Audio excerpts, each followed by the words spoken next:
goes live in 2 minutes.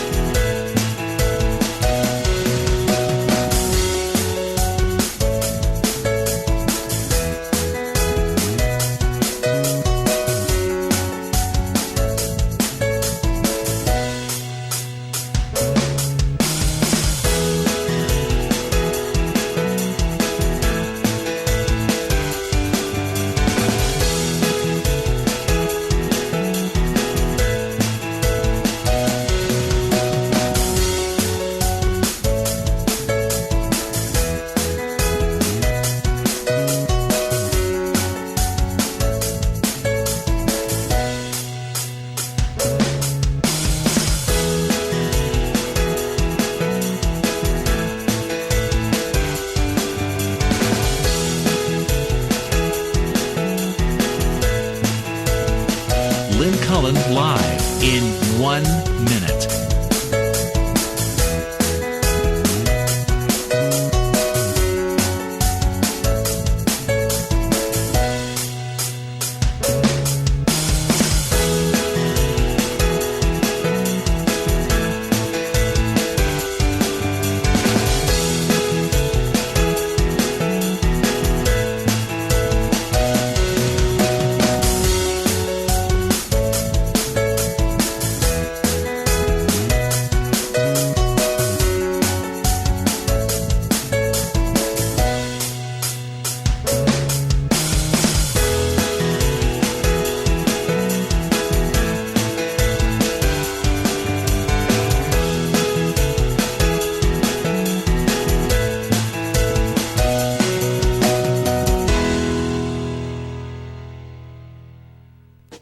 Welcome to Lynn Cullen Live at pghcitypaper.com. Email your questions and comments to Lynn at pghcitypaper.com. Hello there. Welcome. It's the 14th. The 14th of the first month of the year 2016, ladies and gentlemen. And I have a potpourri in front of me in the form of ripped up newspapers and scribbled notes. So I'll just take off. You're, of course, welcome to come with and welcome to create detours by emailing and or phoning if you'd like. Phone number 412-316-3381. The email Lynn, Lynn, at pghcitypaper.com. Okay. So I have this thing that I carry things in, and it's filled with, I stick things in it, notes and all my, and there's been a pocket in it in which I keep my small little copy of the Declaration of Independence and the Constitution of the United States. I never leave home without it. And it has a little place right here. And it's been falling out for the last month, and I've been annoyed and keep sticking the Constitution back where it belongs and sticking it back. It keeps falling out, sticking it back in.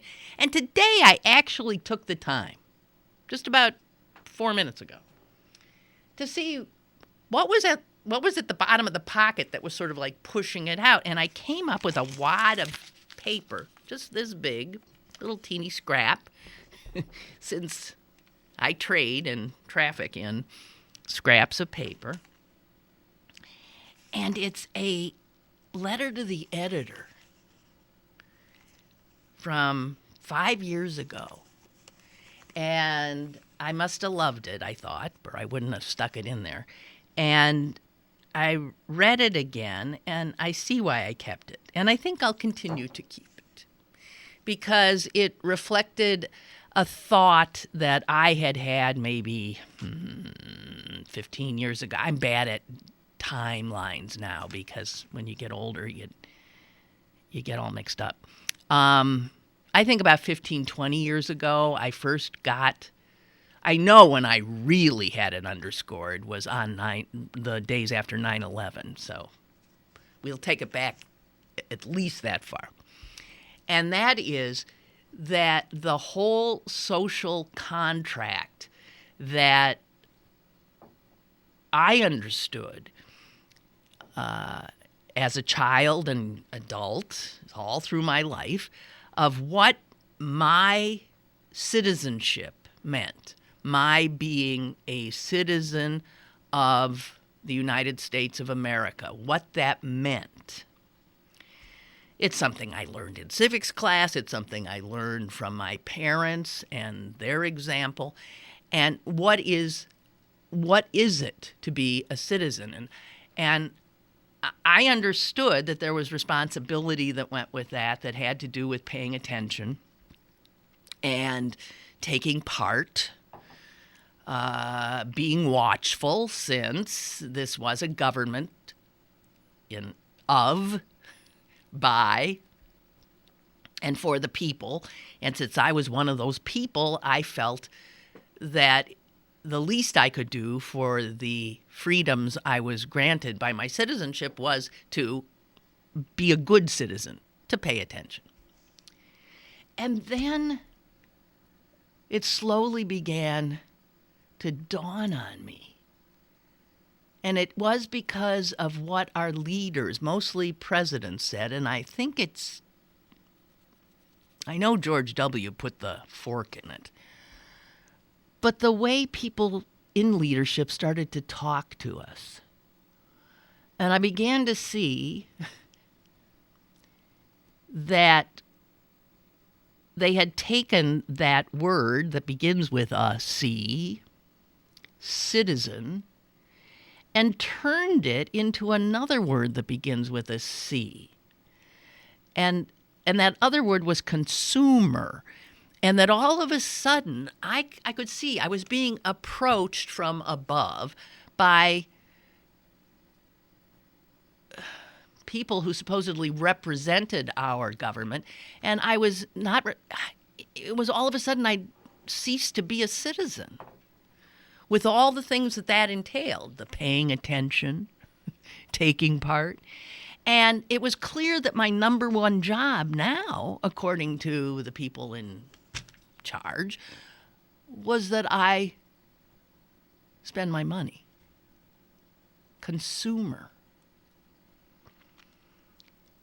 And the more I saw that playing out, the more upset I became. I now see it clearly, and I'm still extremely upset, but it's what is now. George W. put the fork in it the days after 9/11, when we as a country were so traumatized and united in our trauma. And as I've said so many times on the radio, we would have crawled on broken glass if the president had asked we citizens to do so. We would have done anything we were asked as citizens then. And he did not ask us anything as a citizen. He didn't ask us a thing. He flat out said to us, go spend money. He told us to be good consumers, that was our job after 9/11. I was so upset by that. I was so stunned by that. But it totally reinforced what I had seen coming. And this weird change that we'd ceased to be citizens, and now our value to the people in power was in our capacity as consumers. And the president, even the president at that hour that called for a an extraordinary leadership and a clarion call for communal citizen action and reaction. And he said, go out and shop. I swear he did.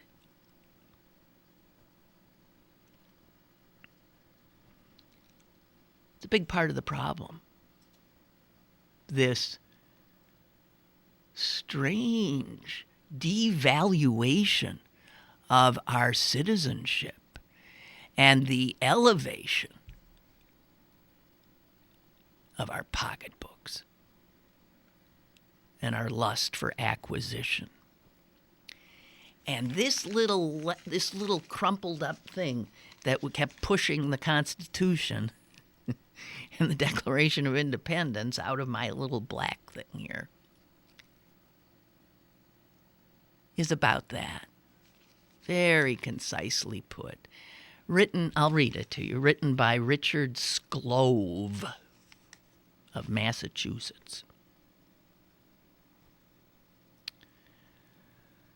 Whereas formerly we were patients, parents, neighbors, citizens, congregants, and so on, now in most of life, we're just consumers. This crimped conception flows directly from the modern American propensity to deify the free market, while reducing us to consumers.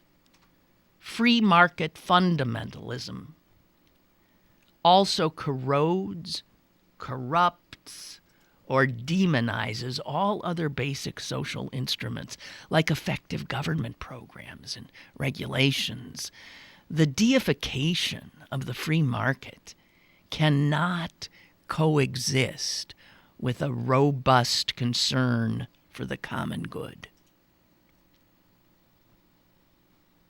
The deification of the free market cannot coexist with a robust concern for the common good and a dignified regard for what it means to be human.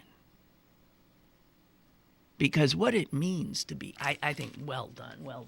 What it means to be human has nothing to do with getting and spending. Getting and spending. That has nothing to do with it. But in this country, we have been reduced to that is our meaning. In the overall picture, we are mere pawns, mere cogs, and in fact just mere holders of disposable income that is needed to fuel our economy. That's all we are.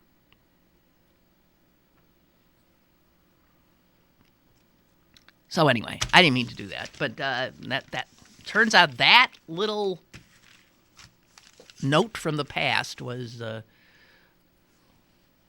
what kept knocking the Constitution out of my little binder.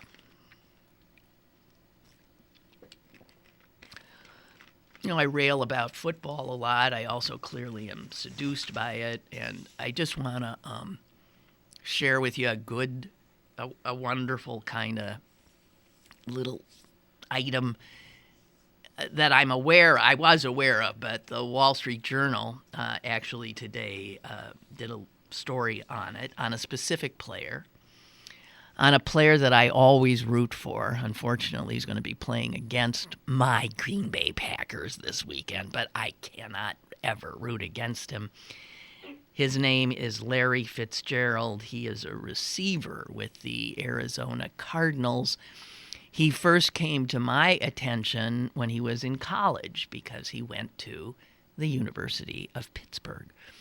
And he played at Pitt, and he was an astonishing athlete and a delightful human being. You could see it.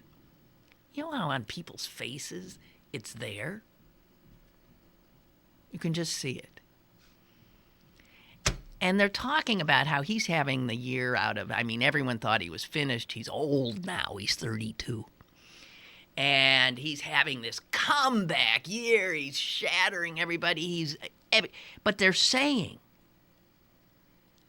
the worst assignment anyone in the NFL can pull is having to guard him. Not just because he's so good at what he does, but because he's so good. And he goes on to the football field with that same sweetness and goodness, and then plays this brutal game that well. He has never been known to utter a bad word about anybody. In fact, what he does to the poor player assigned to cover him is he says things to them like after they've collided in midair and fallen crumpled on the turf, he'll lend the guy a helping hand and he'll say, "Hey, how's your brother Jimmy? I understand he had a rough year last year," or something like that. And the player who's, he'll say, "Jimmy's fine."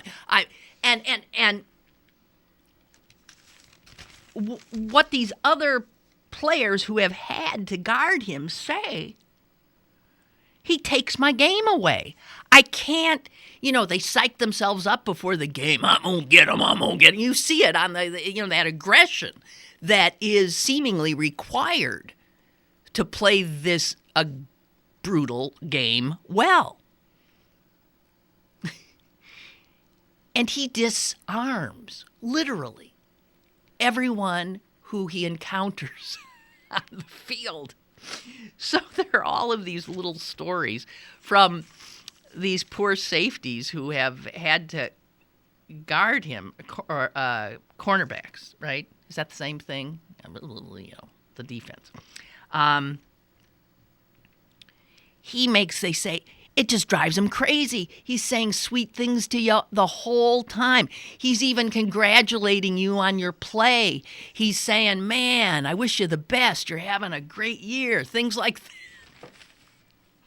that. So, one of the players says, he played against my brothers for years and he knew my whole family. So he's always asking me about that. There was all this casual talk. I was thrown off. I'm trying to focus on getting this guy, and he's being this really sweet dude. Larry Fitzgerald, he's long been known in the NFL. He's one of the most well-liked people in the league, understandably, and respected. And the cornerback for the Seattle Seahawks, Richard Sherman, says, there's not a person in the league that doesn't believe that Fitzgerald is off limits when it comes to trash talk or anything. No one will say a bad word about Larry Fitzgerald because they respect him. Now, what I don't know, why doesn't that example somehow, if Larry Fitzgerald can play this brutal game with a smile on his face, play it better than almost anybody else, and be sweet to the very person who's trying to take him down, well, wouldn't that maybe... Jeez, I don't know. Here's this poor guy from what team is he at? He's just beside himself because he has to guard him a lot. Minnesota. He's with the Vikings. He says, I have to face him so often, and I'll get myself all fired up for the game, and then Fitzgerald shows up. And all of a sudden, I got a guy coming up to me saying, "Hey, Captain, I see you. You're doing so well this year. Keep it up." Damn, that's Fitz. He's asking you how you're doing, how your family is. Throws me off my game. So there's maybe there's genius in it. Larry Fitzgerald. Former Pittsburgh Steelers defensive back Ike Taylor, who had to take on Fitzgerald in the Super Bowl, said this affability is absolutely genuine and is on the field, off the field. It's 24/7 and all year round. And he says, Fitzgerald is amazing. He has an uncanny knack for remembering nearly every fact about every player he's ever met. Quote, Larry remembers people's birthdays, their anniversaries. I mean, you hear stories. Guys are like, hey, where'd this present come from? Oh, Larry Fitzgerald. And they've only just maybe met him once. Anyway, so the Wall Street Journal has a cute article about how a football player confronted with such decent behavior, how it just sends them into, it disarms them. Cute. Josh Norman of the Panthers, one of the most outspoken cornerbacks in the NFL, says he loves to have an ongoing dialogue with receivers he's covering during the game, and it's lots of trash talk.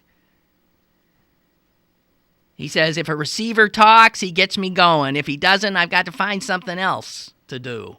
And he says, going up against Fitzgerald?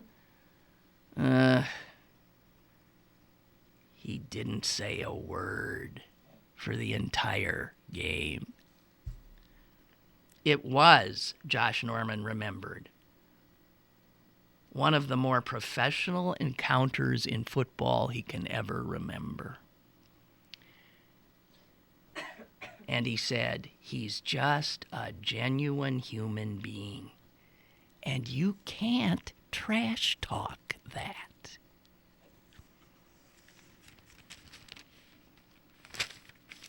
Larry Fitzgerald, ladies and gentlemen, gotta love him. Gotta wonder why that example is not played up more. And he's just, you look at him play and he's so, God help the Packers. Anyway,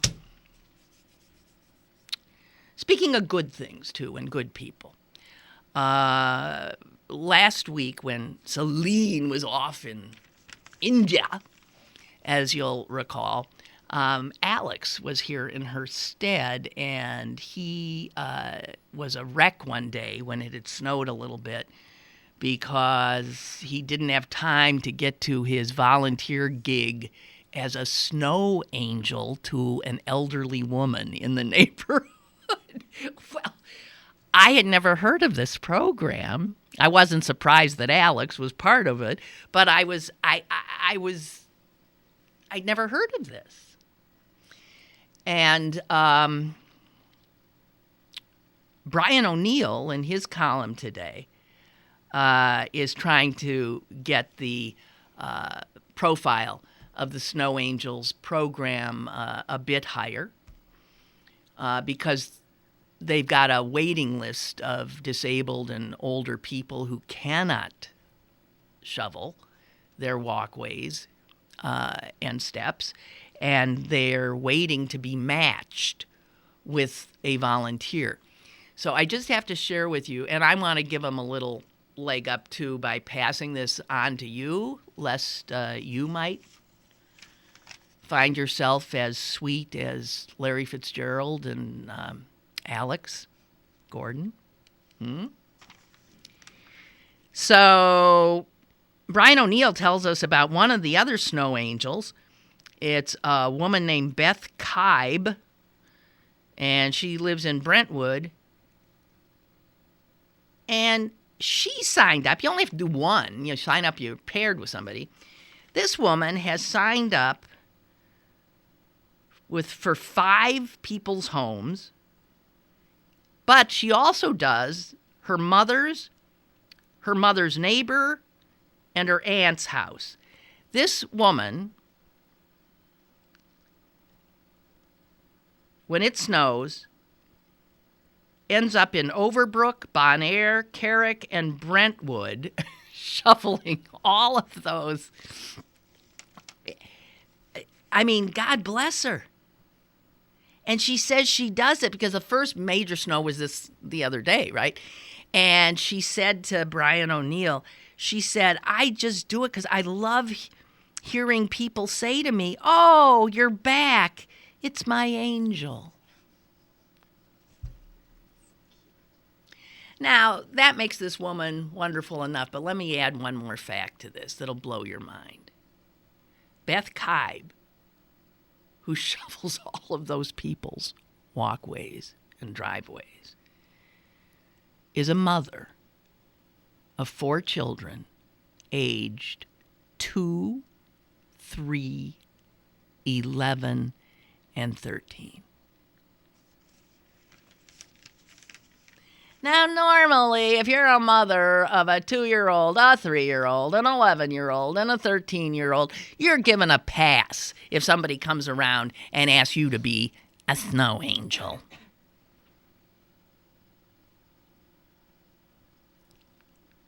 So Brian O'Neill says, okay, if that doesn't humble you, I'm out of suggestions.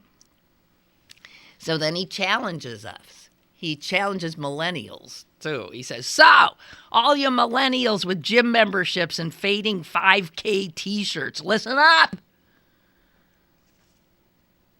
Sign up for the program. Be an angel. I'll give you a phone number and a website, okay? And what they do is, I mean, you can go specifically, if you go online, there's a detailed map of, who has requested by neighborhood. So you find someone close to you.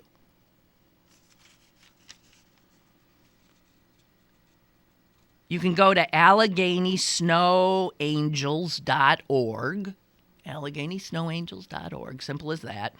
Or if you want to do it telephonically, you can call 412-863-5939. 863-5939. Okay?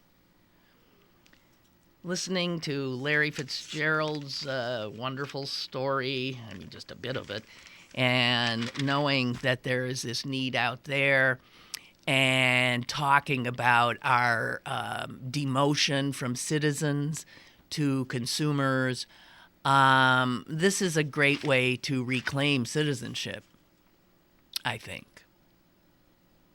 Well, think about it. Do you know how good you feel when you do something like that?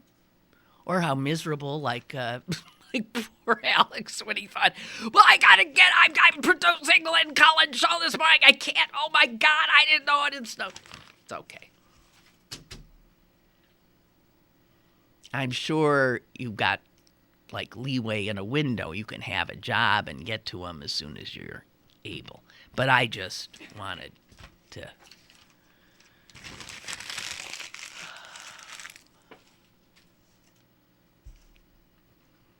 Margie writes, Larry Fitzgerald is gorgeous. Yeah, he is. On top of it all, he's gorgeous.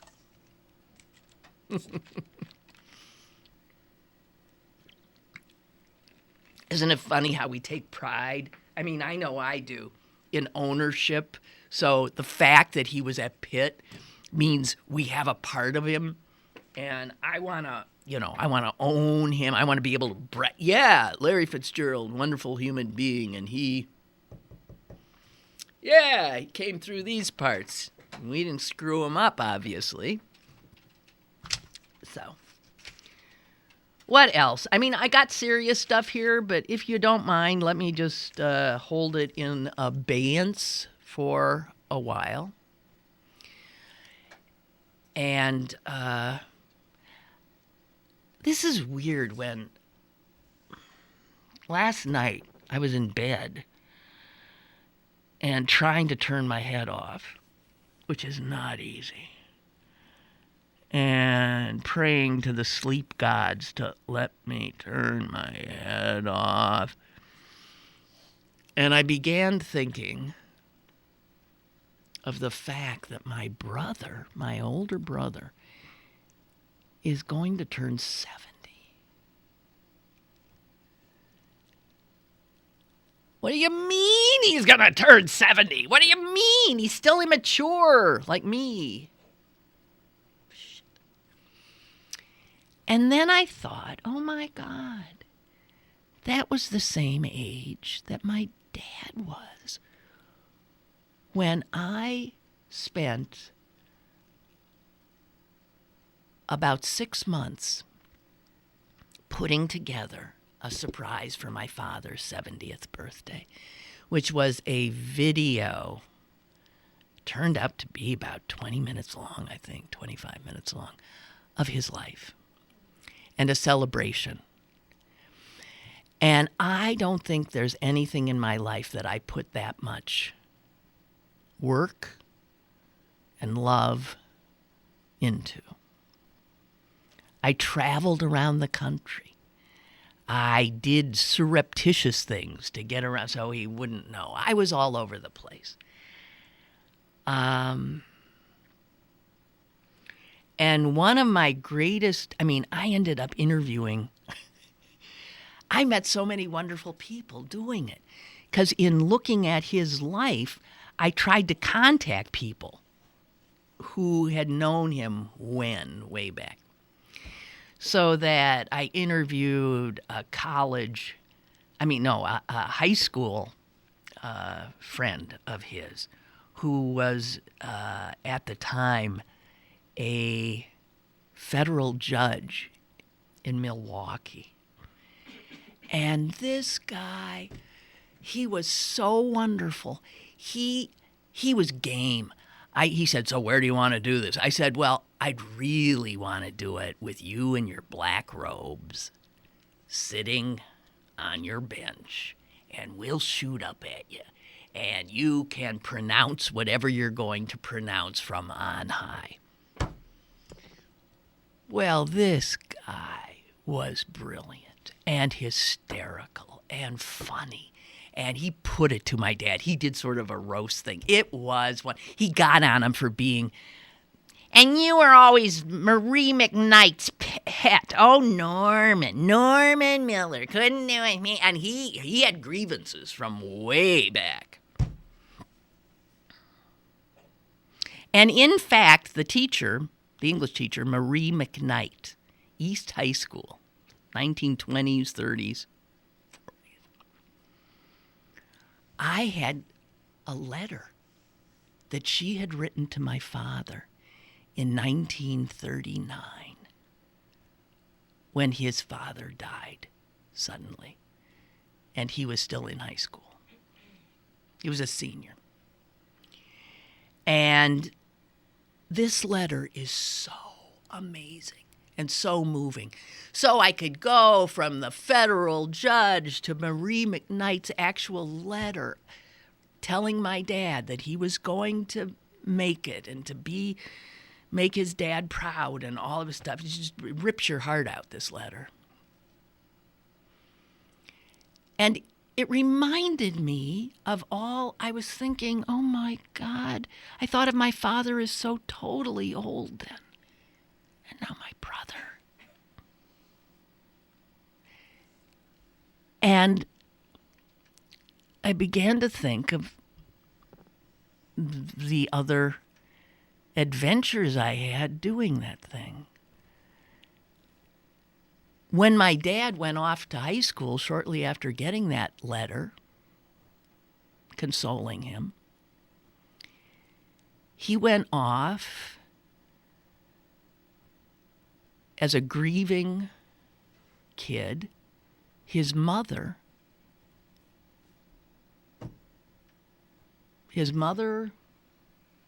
went almost immediately and was dead months later. He was orphaned, and he was alone and he was at Northwestern University in Chicago. He was the youngest by far of the children of his family, and all his siblings were out about in the country doing it. He was alone. He joined a fraternity immediately, and he met a guy there who was 16 years old. Obviously a smart kid. And this smart kid, it was a Jewish fraternity, this smart kid took a liking to my dad, understood that he was alone, and began to and he was from Chicago, and he began to take my dad home with him for dinners, for Jewish festivals, Passovers, this is and that. And it created a kind of surrogate home for my dad. My father loved this family. And he stayed very close to this 16-year-old kid. The 16-year-old kid grew up to be one of the richest men in America. And how odd that this morning when I opened the paper, I saw his name. Jay Pritzker. And his name was there because the Pritzker Award for Architecture was announced yesterday. And the Pritzker Award for Architecture is like the Nobel for architecture. And Jay Pritzker is the one who established that award in 1979. So a few years after that, I'm trying to find Jay Pritzker and seeing if he will do an interview. And I did some research on him, and the research said he never gives interviews. Jay Pritzker is unreachable. And I thought maybe he's not for something like this. I jumped through a lot of hoops, and I finally wrote a personal letter to Jay Pritzker and asked if I could come to Chicago and interview him about Norman Miller. Why? Immediate. I'd love it. And so I went through, oh my God, the security to get to his. He owned his money came from, he owned Hyatt hotels. And then a bunch of other stuff. I don't know. And what fun I had with him. He told me that in the fraternity, he said it was well known that if you want, he talked like it was well known that if you were in need of a pick-me-up, a little bit of a take-me-down, whatever pharmaceutical you may be desirous of, you went to Norman Miller. I said, my God, my father was a drug dealer? No, he was a hypochondriac, and he was all my life, too. And he was always filled with, he had medicine bottles up the wazoo. My memory of my father is he was always threatening to die the next day. I won't be around for long. So he was like that apparently when he was 18. And Pritzker came up with the greatest quote. I just loved it. He said, "Your father was the only man I ever knew who enjoyed poor health."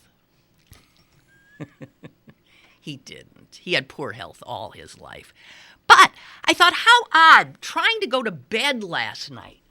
And I was remembering the meeting Jay Pritzker in that interview, and the judge, and how my brother's now as old as my old father was. And then I wake up this morning and there's Jay Pritzker's name jumping out at me. It's weird. Maybe. Or maybe not.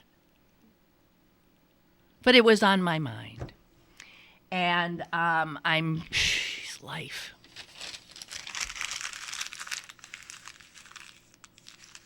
He predeceased my dad, even though he was younger.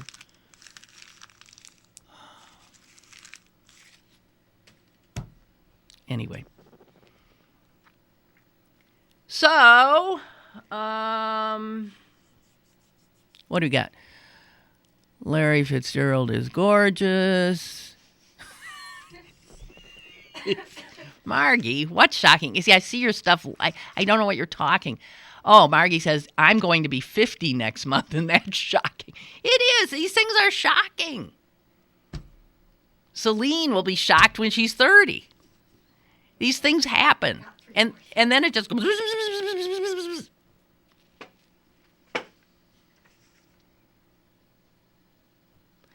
But another thing I noted, I thought, geez, well, my dad was, people his age then, when my dad was 70, they were all retired. My father never really did because he loved doing his business, but his business was one he could do, in his house practically. And I'm thinking my brother's still working his tail off. And my cousins who are up there are working their tails off. What is it about us? Hello. Hi. How you doing? I'm doing good. How you doing? Good. I want to make a comment. I read a thing today on the internet. I don't go on them, but there was a doctor on there, and he said, "What to eat to live to your 100?" And guess who his patient was? Steve Jobs. Is that right? I thought it was. It's not funny because you thought it was like thinking, yeah. Well, you couldn't help him. What the hell am I going to listen to you for? Come on. I don't believe that anyway. If you want to live to 100, here's what you need. Genetics. Yeah, and you got nothing to do with it. And I always say these people that exercise, I exercise, that's fine. But I don't believe it's going to make you live longer. It might. Yeah, no, it's better that you stay in shape and that. If that was true, like they always say, get out of your seat, walk around, keep so many steps a day. If that was true, how come the people that are in like the building trades or any type of manual job where you're on your feet up, I was in that type of work, up ladders, down ladders, how come they don't live any longer? Because it's not true. Exercise, it might help a little bit, but not that much. Well, your call is music to Celine's ears, who was just saying before the show started, I got to get back to exercising. And, he's saying, don't bother, Celine. Just live your life. Walk, whatever. If you do a little bit of it, that's fine. My grandfather died when he was 67 of massive heart attack. He was always doing something, like working on the house, he was always busy. So I just don't buy that. If you're moving around, keep moving. Not true. Okay. I don't believe it. Although never sell me on that. My 93-year-old mother says, just keep putting one foot in front of the other. But you see, here's another thing about it's genetics, because she has, at 93, no aches and pains. Wow. I take more meds than she does. It's genetics. I said, Mom, it's easy for you to say just keep putting one foot in front of another. You haven't had 4 operations on your friggin' foot like I have. Not to mention my knee, 3 on my shoulder, whatever. Yeah, it's luck, it's genetics. And she ran with the genetics, so she has been active, and I'm sure that doesn't hurt. Whatever, but it is. You're right. Help. It's genetics. Might extend a little bit, but it's not going to make you live to your 100. No. I just don't see it. No, and who wants to anyway? And, me either. They're just selling people bill of goods. I'm sorry. Yeah. That's all they are. Yeah, I'm with you. Okay, thanks a lot. Bye. We'll see you. Bye. Ansel writes, Lynn, as you spoke about the integrity in class of Larry Fitzgerald, it reminded me of the lack of integrity in class at last week's Steelers game. With the movie Concussion in theaters and on the minds of the public, that game demonstrated that things are getting worse, not better. I so agree with you. It used to be when you went into this playoff part of the season that maybe a few teams were pretty beat up. But now every team is beat up. You're wondering if, because it's getting worse. It's not getting better. I agree with you. And meanwhile, the NFL's trying to add games to the schedule, right? Remember when the Super Bowl used to be in January? Now it's in February. They want to draw that out as long as possible because more money, more money, more money, more broken bones, more broken heads, more bruised brains, more of these young, gorgeous men destroyed. And I know this, and I still watch it. It's like I still eat meat. It's the same thing. It's a moral failing on my part, I think. But let's stop beating myself up. And Ansel writes, and the NFL had the chance to make an example of Burfict, and yesterday handed them a measly 3-game suspension. Sorry to rant, but this game is getting ridiculous. P.S. Concussion received an Oscar nomination this morning. Oh, I haven't seen the Oscar nominations. Can somebody find those for me?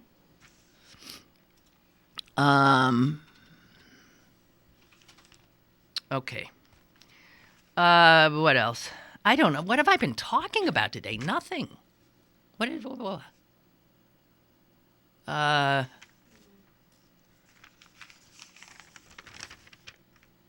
to the editor. New York Times today. I read this one because I so agreed with it. As a matter of fact, I'll read 2 I so agree with.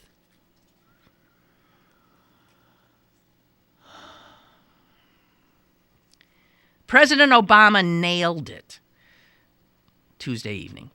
It was an extraordinary speech, a rare example of transcendent statesmanship and progressive, inclusive oratory. It's amazing to me that the GOP, the party of business, is so scared of change, no matter how commonsensical it might be. His message, I'm skipping a little bit. His message was bipartisan, hopeful, candid, and honest from the first word to the last. But watching Speaker Paul Ryan sit on his hands, daring to stand and applaud only when our troops were singled out for praise, and seeing other Republicans roll their eyes while much of the House chamber was full of applause, makes me wonder if we've come to a point in America where no good idea goes unpunished. One of the things that upset a lot of people, I think, is the president's apology that he made in the speech when he said his biggest regret was that he had not brought the country had not come more together during his tenure, but in fact the opposite seemed to be true. And I was thinking, geez, buddy, it's not your fault. It's that darker skin of yours. The minute you became president, people went berserk. And it's not your fault, it's the Tea Party. The Tea Party who pulled the Republicans and kept pulling and more to the right and more into an obstreperous, constant obstreperous position.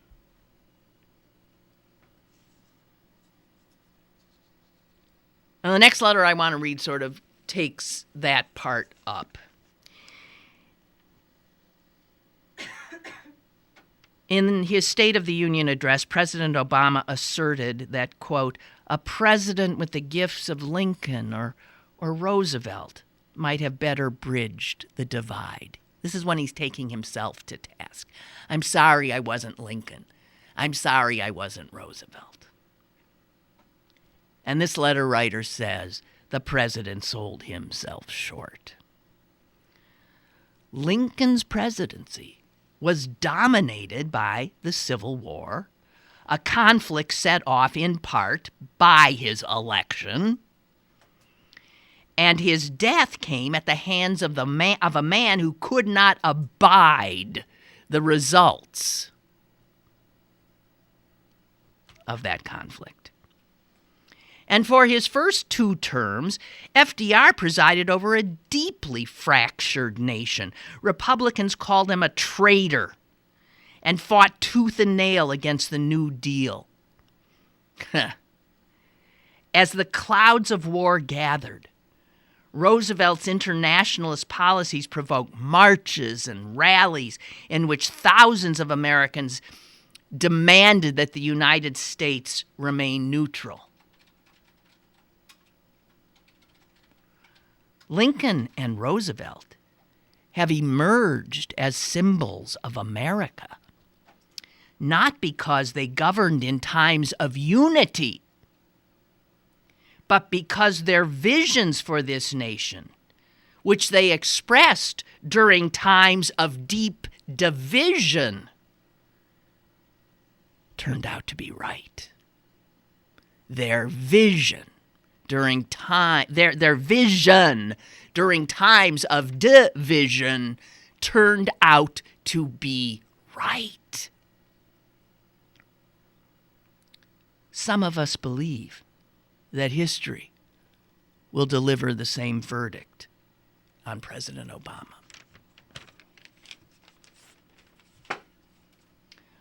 All right, so who got the awards here? Give me Best Picture nominees first. Okay. Okay, here we go. Can you hear me? Yep. All right. The Big Short. I loved it. Bridge of Spies. I loved it. Brooklyn. I hated it. Mad Max Fury Road. I loved it. The Martian. The Revenant. I still have to see it. Or Revenant. Revenant. The Revenant. Room. I loved it. Haven't seen it. Spotlight. I loved it. I've seen everything but Revenant. Okay, they're all good, but none of them. It could be anybody there. Okay, what are the best whatever actor? Best actor in a leading role: Bryan Cranston in Trumbo, Matt Damon in The Martian, Leonardo DiCaprio in The Revenant, Michael Fassbender in Steve Jobs, and Eddie Redmayne in The Danish Girl. Okay. I've seen most of those. All right. Actress in a leading role: Cate Blanchett in Carol, Brie Larson in Room, Oh, yeah. Jennifer Lawrence in Joy, which I have not seen, It's not supposed to be good. Charlotte Rampling in 45 Years, Yeah. and so. Oh, you can't pronounce it. Cerise? No, you can't even imagine how that's really pronounced. The woman, the lead in, it's pronounced in a way that has Cerise? nothing to do with the no. Oh, It well, has nothing to do with the with those letters you're seeing, because it's Irish. It's just not. Well, her last name's Ronan. Okay, so it's the lead in Brooklyn. No. Yeah, she is. Oh, you're right. Sorry. Yeah. And everybody's raving about that movie. I don't get it. It's just a... Okay, go. Best supporting somebody. I really want to know how to pronounce that name. Okay, you'll find it later. Actor in supporting role? Actress in a supporting role. Actor. Christian Bale in The Big Short. Very Tom good. Hardy in The Revenant. Okay. Mark Ruffalo in Spotlight. Mark Rylance in Bridge of Spies. Beyond belief good. And Sylvester Stallone in Creed. Ah, okay. Actress in a supporting role: Jennifer Jason Leigh, The Hateful Eight. Rooney Mara in Carol. Rachel McAdams in Spotlight. Alicia Vikander in The Danish Girl. Yeah. And Kate Winslet in Steve Jobs. Okay, there you are. Is that all you want to know? Got the Yeah. whole list here. Okay, somebody said Concussion got a nomination, but what was it? Something. Okay. Director, maybe? No, I doubt it. Nope. Oh, somebody sent me the complete list. Here it is. Thank you.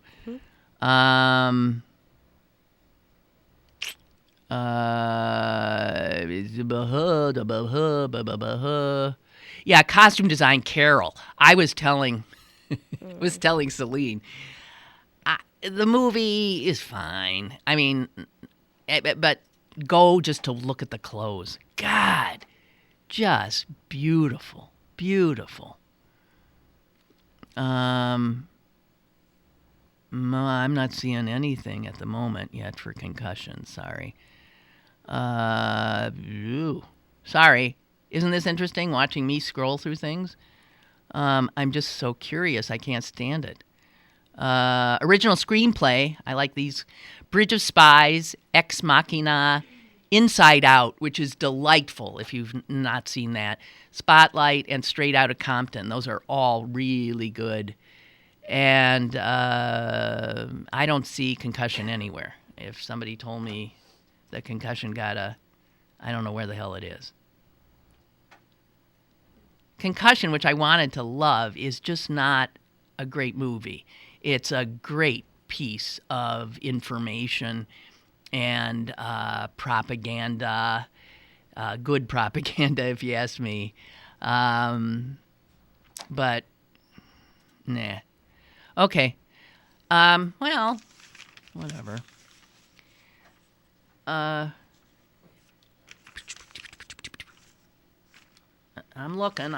Okay, so just finally for some of our usual crap fodder, this New York Times piece about Ted Cruz's failure to acknowledge that he took out $1 million in loans to finance his Senate campaign, which, by the way, was just 4 years ago. He's been a member of the U.S. Senate for 4 years, and now he wants to be your president. Of course, the same could be said for Barack Obama, come to think of it. Got a caller. Hang on. Hello. Hi, calling to talk about Oscar noms. Okay. The word is that Will Smith was slighted for not getting nominated for Concussion. You mean that's what people are saying? Yeah, that's what people are saying. He was very good, and he should have been. He was nominated. extremely good in it, and I think he should have had it, too. Yeah, and since you're talking about getting older, when I was younger, I loved going to the movies all the time, and then the industry changed, and most of the year they just make movies based on superheroes and action and adventure, and then when Christmas rolls around, you have this overwhelming sense that you have to see all these movies, because these are the good movies that they release that appeal to someone my age. Right. And you're overwhelmed with the holidays, and it's just odd. Like, I keep following these movies around. Where are they going? So maybe I could go see. Yeah, I know. It becomes a chore. Like, I got to get to that one. I got lucky this year because I had a lot of time. And I only have to see The Revenant to have done all the... none of them are blockbusters. Maybe The Revenant is, but none of them are blockbusters. But there's some good... All those movies are good movies. I think so. They're good movies. I just feel like the movie industry, it's just, well, obviously it's not geared to the thinking person. It's just conquers evil, but we'll sell abroad, But exactly, because if they're looking at a global audience, which is why then dialogue becomes a problem. Right. And you want action. But as for action films, Fury Road really was an astonishing. I would never have seen it. My son insisted I see it, and and I have to admit, it's not what I would normally see, but it's beautifully done. And a weird thing in a lot of these action films now is that it's female characters that are the stars. Yeah, that's good. That's a good change. And you're seeing it also in video games where they said that was such a male genre, and you're seeing more. But I would, yeah. I was pleased Princess Leia is now a general, so that was good. Princess Leia what? She's a general now in the Army. Yes, right. Well, right. Maybe she's not looking to be saved anymore. Did you see all the crap she took on the wonderful internet? Yes, but she's brilliant. She can handle it. Yeah. My son saw The Revenant. He said it's really, violent and gory, and he didn't recommend that I see it. And I guess DiCaprio only has maybe 15 lines or so, but he's just a genius. No, there's nothing. I mean, what are you going to say? He's out there trying to live. So, I mean, it's the cinematography, it's the environment, the mood, it's probably a tough movie to watch, but it's probably extremely beautiful. Yeah, my son's a big movie buff, so I would. I mean, DiCaprio, my God, he ate raw meat, got inside of he ate like a warm liver of I don't know. And then he puked, I guess, which is all in the movie. I mean, he was willing to do and he also he did climb inside the carcass of to to stay warm. Yeah. I mean, he did physically. You want to give him an award for what he did. Yeah, he's tremendous, though. I mean, he just is. He's a very good actor. I think he's a jerk, though. That's my sense. Yeah, I got some other theories on him, too. Yeah. Nobody's perfect. No. Who said the other day? Was that my sister who said that his greatest movie she thought was that one where What's Eating Gilbert Grape when he was all of like 10 or something. Yeah, I told my son to watch that because it's DiCaprio and Depp like in the beginning. It's Depp and DiCaprio and Winona Ryder. Is she in there? No, what's her name? She used to date Brad Pitt. She's kind of weird. Oh, I forget her name. I can't remember. There's a line in there where DiCaprio he has some kind of brain problem, and he looks at Depp and goes, I could go at any time. And I still to this day say that to my husband. I could go at any time. Sounds like what my dad was always saying. Yeah. Well, it's true. It's true. It is totally true. Yeah. Anyway. Okay. That's it. Thank you. Thanks Bye. for the call. Bye. Bye. Oh, heck. I don't want to do this cruise thing now. Fuck it. Yeah, it's late enough. For hell with it. I absolutely forgot that there's a goddamn, excuse me for my foul mouth, Republican debate tonight. Do I have to? I'm having dinner with friends, but I think I'll be home in time, probably. Oh, shit. Excuse me. I might. They'll be after. It's going to be ugly. I think it'll be ugly. And I just don't know if I have the stomach for it. So anyway, guys, thanks for putting up with me today. And I'll be back tomorrow. Unless I go at any time. And so we'll, I guess, do some recapping of the horror of the Republican debate, maybe a little bit. And, okay, I'm sorry, dribbling off. My acting teacher always said, you can't make an exit if your life depended on it. It's true. Okay, goodbye.